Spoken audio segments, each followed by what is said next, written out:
Welcome, new friends and old. Welcome to our shared journey of the Spirit. We are grateful that you are here with us this morning. I am Sara Tedrick Parikh, currently serving on the Fellowship's Religious Education Committee. I'm so pleased to welcome you to this morning's service. We're a spiritual community that appreciates the importance of the practice of appreciation and acceptance. We look for ways to empower each other in our spiritual growth, supporting each other through our journeys of birth, childhood, youth, and adulthood.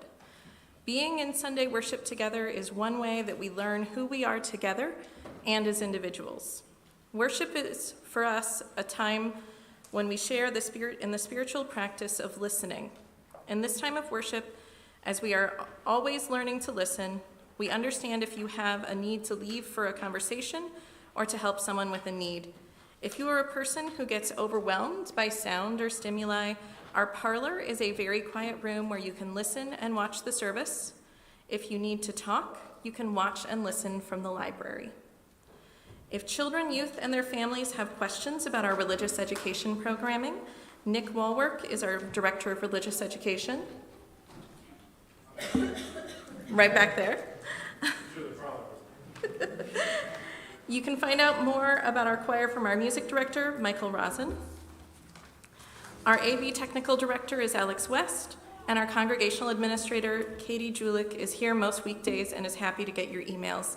And Reverend Joel Miller is our interim minister. We have many announcements in our orders of service online and on paper. Here are a couple of announcements I'd like to highlight. After the service this morning, the Gateways and Deeper Roots teams will update us on the building project after the worship service here in the meeting room. The budget, timeline, plans for solar, and fundraising status will be covered. The teams will also show some interior finishes being planned. This update will also be live streamed. The link is in the online order of service. And now a special announcement by Sherry Lowe from our Religious Education Committee.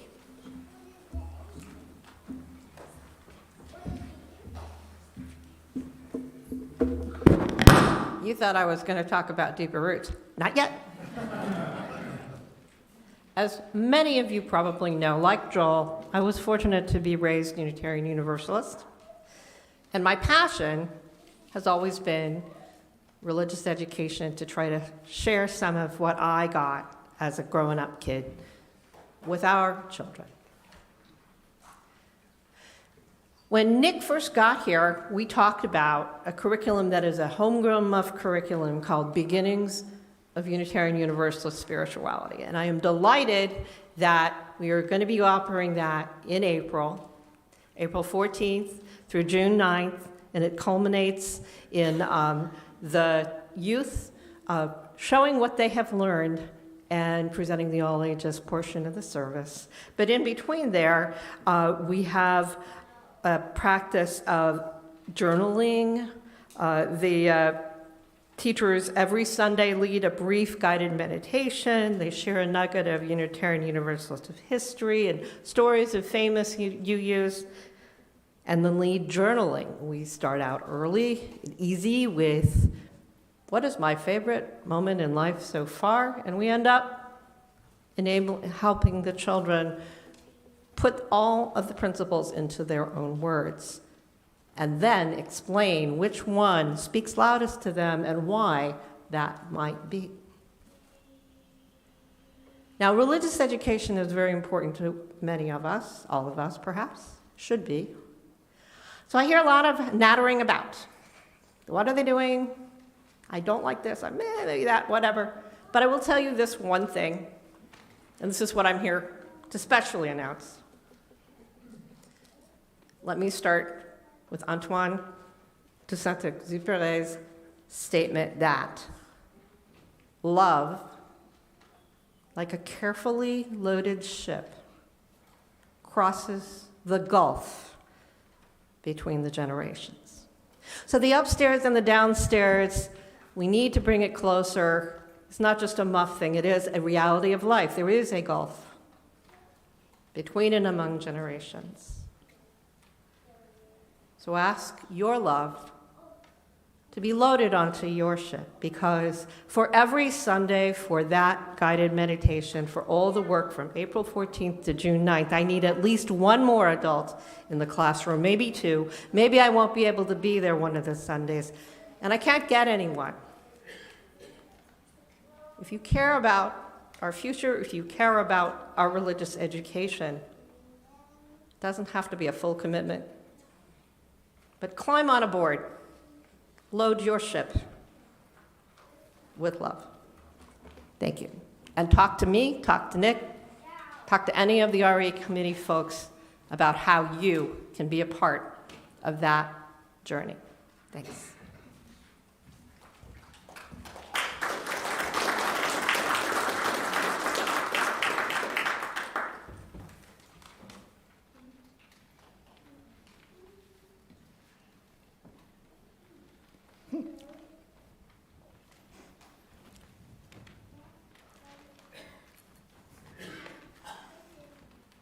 I'd flunk my Ritual 101 class in theological school. The flame went out. Please share in me with this morning's affirmation. Love is the spirit of this fellowship. The service is his law. This is our great covenant, to dwell together in peace, to seek the truth in love, and to help one another. Please rise in body or spirit as we sing together now. Good morning, everybody. As you can see, for today's songs do intentionally fit what the theme is and what we're singing about. Come sing a song with me that I might know your mind, which is a beautiful, and that's such a beautiful way to say it, as music and singing is a way for us to know each other. And one of my favorites, wake now, my senses later. As if we say there are 5 senses, which is sort of like saying there are 5 vowels. When you can look at all the A's and E's you modify, when you chain them together, like A, as vocal and choral directors, we know there's hundreds, really. So same with senses, it's a spectrum. I think of music and color as a spectrum. So that doesn't refer that song in a way to the 5, just that wake now my senses with hand, sight, and touch, the whole tactileness of music and listening. And for the first song, which I'm sure you all know, we're doing a little bit of a different approach to this. Same tune, same melody, but something that brings it a little more contemplative and contemporary. So I'll play the whole thing through as an intro. You'll see it'll be quite easy to follow, but I think it's going to bring a new light, especially for today's service.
help us with this story this morning.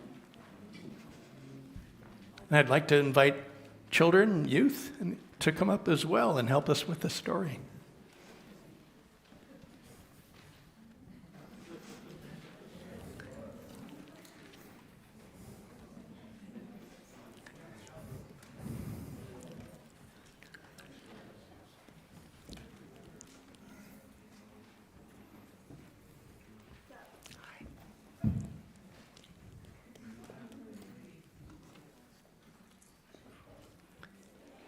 So glad to see you all here. Thank you for coming up. Charlotte, thank you for reading this story this morning. Why don't you start by telling us the title and then go ahead and start reading. Too much.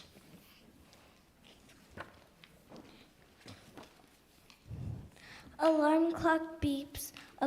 I quiver awake. The noise is loud and my ears ache. The sun is shining, time to rise. The light is bright and hurts my eyes. Scrubbing, rubbing, washcloths rough. The water's cold. Please stop, enough. When I eat, I don't like crunch. Soft bananas, I'll munch a bunch. No, not that, sir. I want to shout. Sharp, itchy tag, please cut it out. It's cold outside, I think you grew. This coat's too tight, what can I do? Playground friends, crowd and touch. Someone hugs me, that's too much. Too loud, too bright, too itchy, too tight. I'm overwhelmed, don't want to play. Sheet hug, please, is what I say. A gentle hug, and I feel brave. That careful squeeze is what I crave. When I can, I'll try to say just what I need to change my day. Quiet time, dark place, soft, sure, personal space. Not loud, not bright, not itchy, not tight. I take deep breaths, you hold my hand. I'm thankful that you understand. With time and space, I'll know I'll find a peaceful place to still my mind. When my feelings go on overload, I pause and breathe, and all is slowed. Thank you, Charlotte.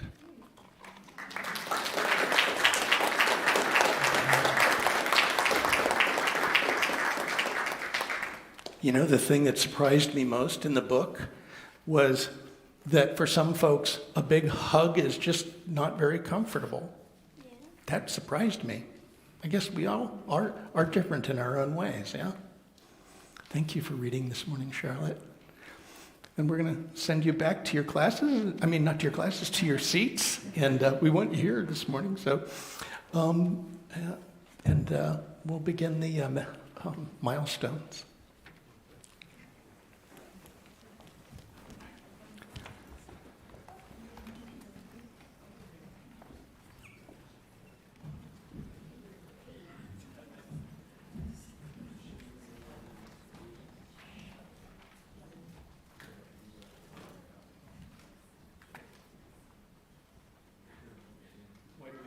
Why do we call them milestones? In the old days, there used to be stone markers along a road, and they would be placed every mile. And that's how you knew you were where you were on the road. That's how you knew you'd gone past a certain number of milestones, and the next place you needed to turn, you knew where it was. Passages. We use that word too because we are all on a journey in our lives. And gratitudes, because gratitude is where we begin when we need to begin again in spiritual experiences.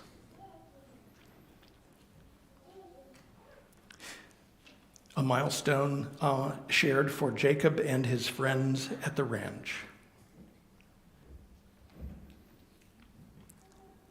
And a gratitude from Jerry Silk, who is grateful for running into Elborg and Glenn at the Perfect Movie Perfect Days.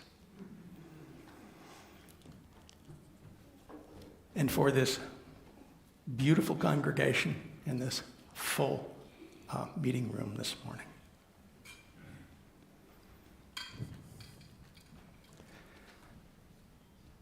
We meditate now. Meditate. To meditate is to become slow, as it said in the book that Charlotte read. Let our minds be slow. Let our thoughts slow down.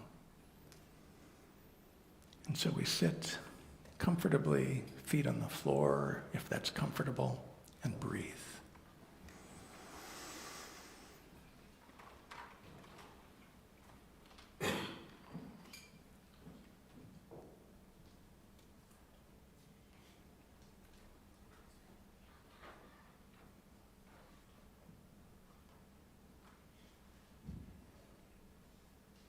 Spirit of life.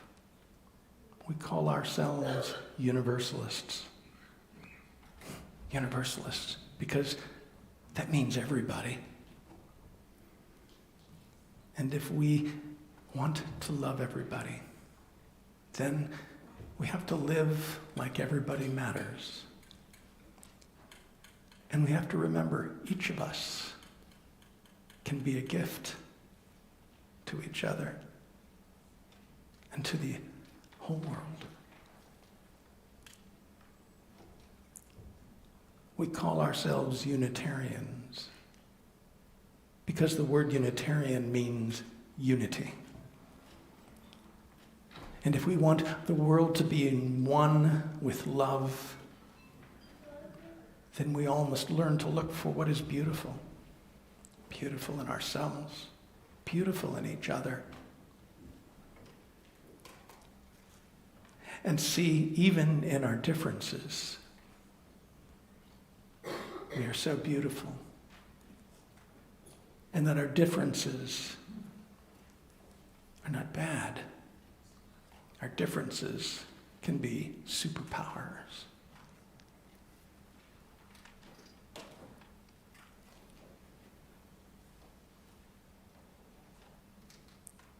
Like the most beautiful forests, like the most beautiful seashores, the most beautiful gardens. The flowers are all so different, unique.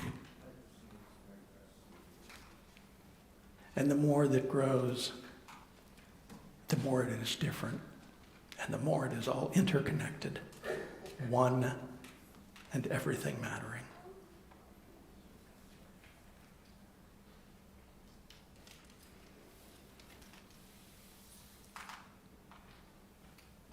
May we as Universalists and Unitarians remember this beauty in the days and weeks to come.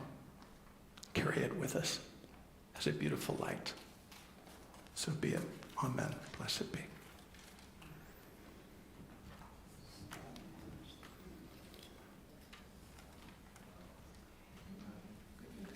This reflection is shared with us.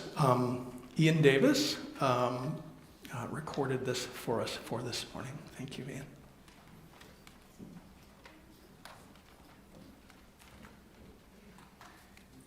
Hello, I'm Ian. I was diagnosed with autism when I was 3. Initially, I struggled with this a lot more. It used to be a lot more obvious until late middle school, and I didn't really come to terms with it until late high school. I used to stim a lot more frequently, as I had this feeling of constant energy that was hard to control. To clarify, stimming is described as the act of body movements and noises to relieve this buildup of energy. I used to do it a lot more, though over time, I've controlled it more often. It's not cured though, so I'll occasionally catch myself still doing it. I also had a harder time initiating social interaction and almost never reached out to my peers. I still have a harder time today with it to this day, though interestingly, I can keep a conversation going fairly well. It's just that initial barrier for me that can be difficult to pass at times. Of course, having autism is not all bad for me. For many, myself included, it can be a superpower that just has some drawbacks to it. For example, I have great math skills and can make mental equations at a very fast rate. Since I was young, I've just had this innate ability to imagine and construct the equations in my head. I can also laser focus on one particular thing, which allows me to do much better at a singular task while blocking out everything else. Also, making friends is definitely not impossible. Case in point, I met a few friends at middle and high school, some of whom I still talk to today, and a couple of friends at college. So I've been able to cross that barrier that I talked about with mostly positive results. And there have been a few negative results sometimes, but, we're all human. We're people. We make mistakes. It's just kind of the process. Where I'm going with this is that having autism doesn't make anything insurmountable for me. It's just harder for me to do certain tasks, though it's much easier for me to do other tasks, like math. At the moment, I know a fair amount about autism, though I'm currently majoring in psychology at Drew University to learn more. Psychology could prove helpful to me if I'm going to learn more about this, of course. To wrap up, I would like to thank the fellowship. I think this group has helped me come to terms with autism sooner due to this feeling like a safe space for me. I do not feel judged here, and I have a sense of belonging here, and one of the many reasons I opted for Drew University was because of the proximity to this church. So thank you all for that, and thank you for watching this. I appreciate it.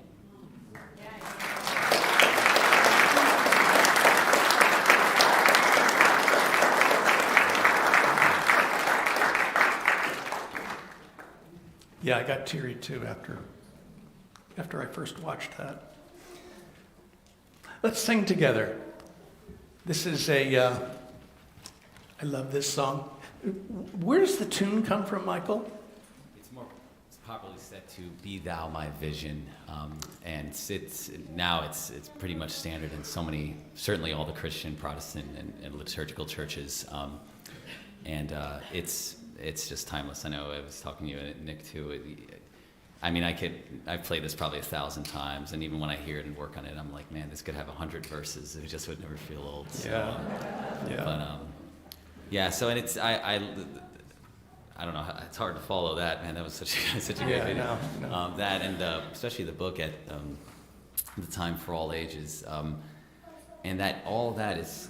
I love that because that's super important for music too, which I'm sure we all are. I know I'm very in that world, but music has become this just mass-produced business. So it's just about what's louder, what draws your attention, what shocks you. And of course, there's a beautiful movement of postmodernism, which is not about challenging the listener or making them feel uncomfortable. It's about soothing the listener and meditation and bringing you to a trance. So that really resonated with me, and that's what although we'll do stuff that is fun and moving, I always want to keep in mind that not many people want that from music. They want a different experience, and that is certainly closer to my heart song. So all the more reason to play this hymn and the first song the way I did.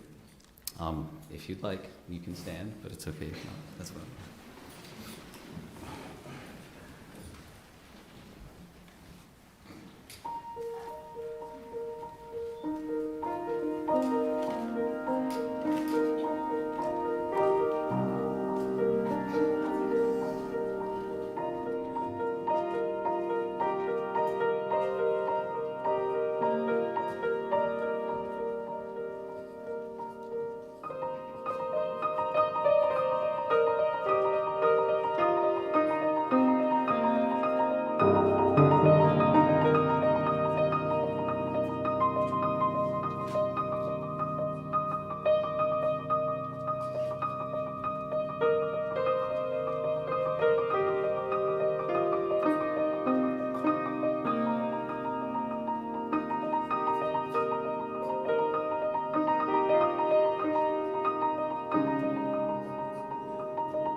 Invite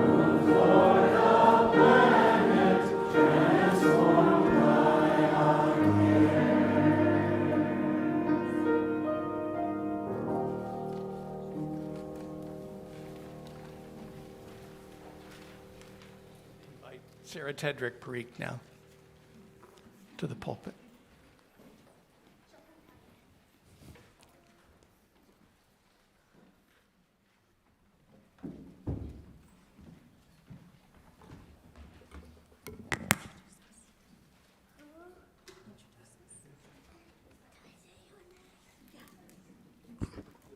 That's okay.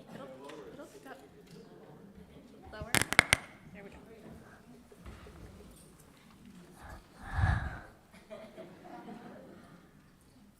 My name's Mohan, and this is Mama.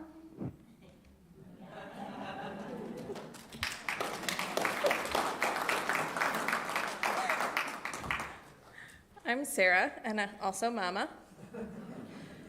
And parenting is always a series of experiments, and learning how to parent a neurodiverse child has helped me learn about my own needs and limits. A lot of it is about noticing and accepting these limits. My child, like a lot of neurodiverse kids, needs a lot of downtime. Even if everything he's doing is fun, it still takes more energy for him than it does for most people. And so he needs a lot of unstructured time each week. So that means we can only do 1 or 2 lessons or other kinds of structured activities at a time. We also have a 2 stops rule. So if we stop at the grocery store and we stop at Target, we're done. We need to go home. And we spend a lot of time ignoring that child ought to be able to blank. Yes? What is on the watermelon? Is it that for me? I'll let you know. Oh, do you want to tell people the 2 activities you do? Swim. Do you want to tell them to swim? Swim and horse riding. Yeah, swim.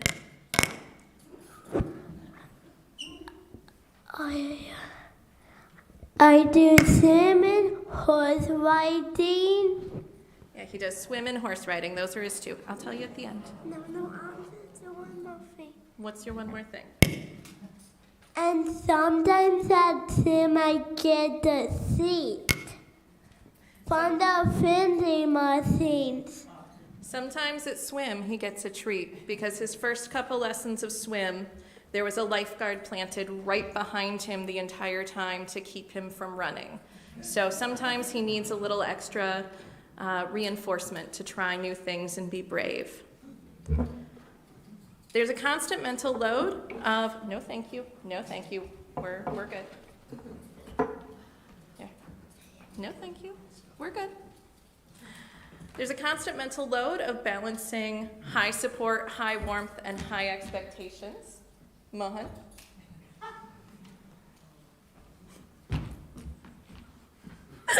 While acknowledging his needs and limits.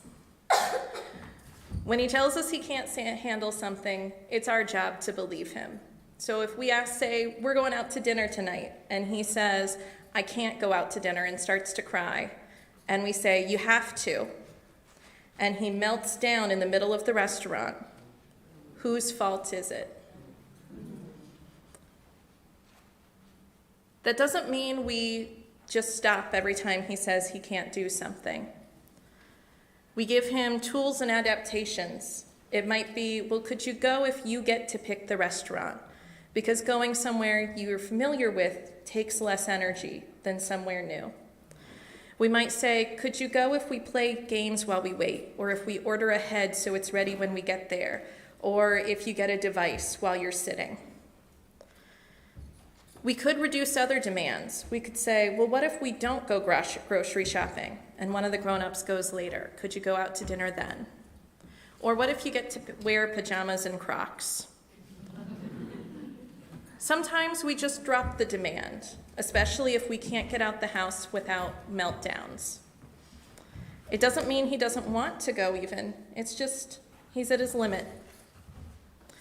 The lesson I've learned is to notice and accept my own limits. No one has the energy to do everything they want to do, and not everyone has the same amount of energy. There's great writings on spoons or spell slots as metaphors for limits. It's also not about how much someone cares. Limited energy is morally neutral. So I try to notice when I'm tired and just rest. I have to balance this with pushing myself to do things using a lot of the same tools I use for him. January was one of the hardest months I've had in a really long time, and I wanted to connect with community. And so I wanted to start coming in person to the fellowship, even though it's challenging. There was one day I literally had my shoes on and was at the door and could not leave. I was going to be late. I knew I was going to sob, and I just couldn't. And so instead I sat at home and live streamed. I said, Mama's busy. You can be in here if you're quiet. He was there a little bit, not a lot. It wasn't quite what I wanted, but it was a good stepping stone. It was enough, and building familiarity at a distance makes it easier to come later in person the way that I wanted to. It may take us more work to join a community, but when we do it with gusto. Mohan loves his school, and he loves assemblies, and he really wanted to share some things with you today, and the thing he chose to share was a special song from a school assembly. All right, it's your turn. Do you want to sing the song now? You don't put your mouth on the mic, just put it in your mouth. Okay, that's No, I asked what.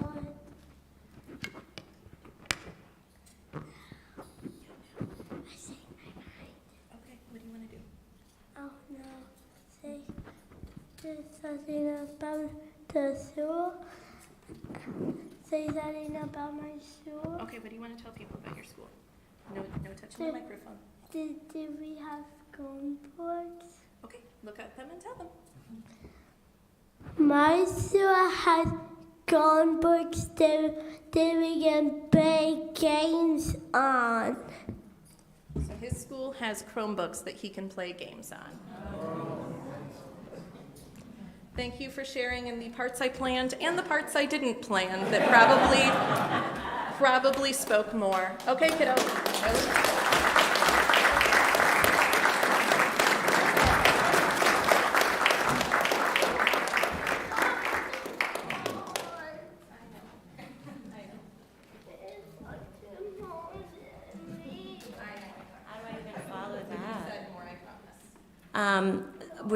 We're going to take our offering now. The offertory today will be split 50-50 with NJ Together. A little bit about them. This is from their website, who we are. New Jersey Together is a growing, broad-based coalition in New Jersey. We're multi-faith, multi-issue, and strictly nonpartisan. We partner with religious congregations, nonprofits, neighborhood organizations, and parent groups to develop leaders, strengthen communities, and seek justice. You can donate via text to give number 73256 with the keyword MUUF followed by the dollar amount, or give online. And also our ushers will be coming forward. Thank you.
Hi, I'm Charlie Davis.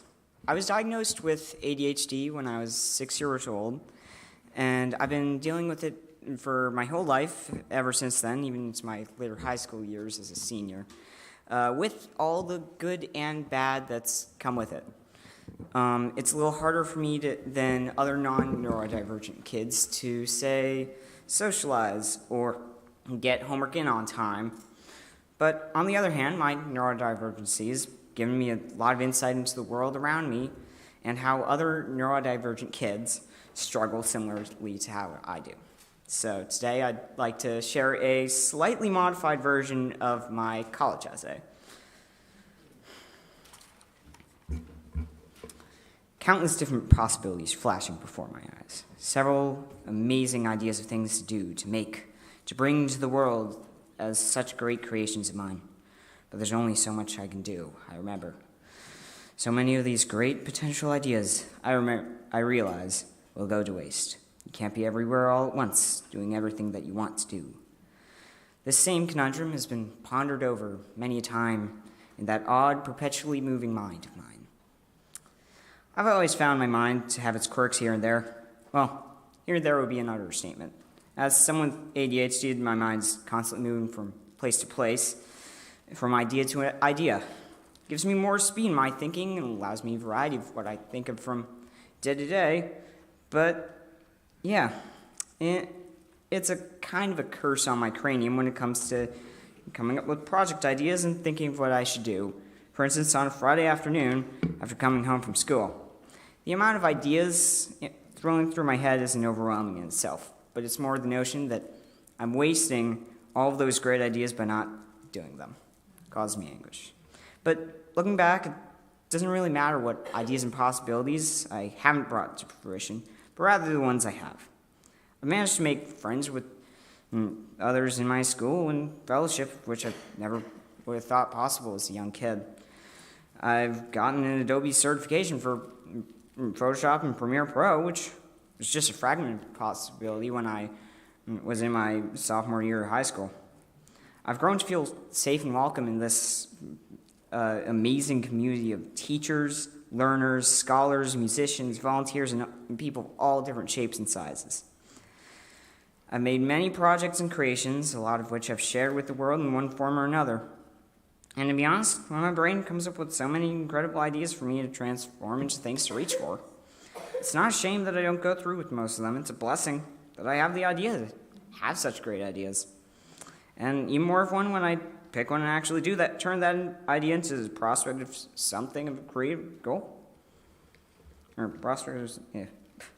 In the end, I've had many resources that have helped me along the way with my ADHD. From my school's individualized education program, or IEP, that I went through, to the support of my friends, family, and congregation, to even the simple things like my access to the internet and video games like Minecraft. And some of the best things I've learned about having ADHD are, well, that firstly, medication is only the first step. Don't just take your meds and assume all your problems are gone. Secondly, learning to preserve is an important skill. Even if that speech script is really long, at least try to get it finished 24 hours before you're going to be saying it in front of an entire church. And finally, never be afraid to ask help from those around you. Your ability to ask for help is your greatest tool in your mental toolbox.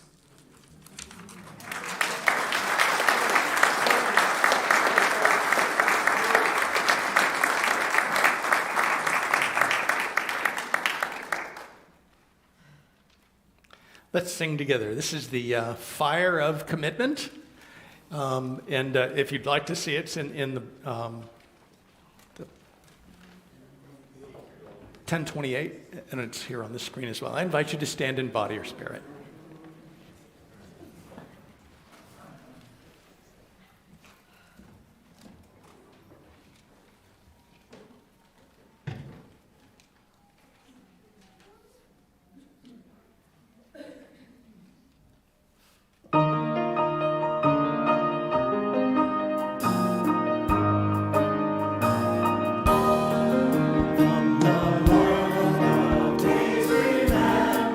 Burns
you have a superpower fellowship, at least one, and that's love. Keep loving, keep caring for one another deeply as you do so beautifully, and take that joy and light out into the world and show what is possible the world needs to know. Go in peace. Be in peace. See you next week.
that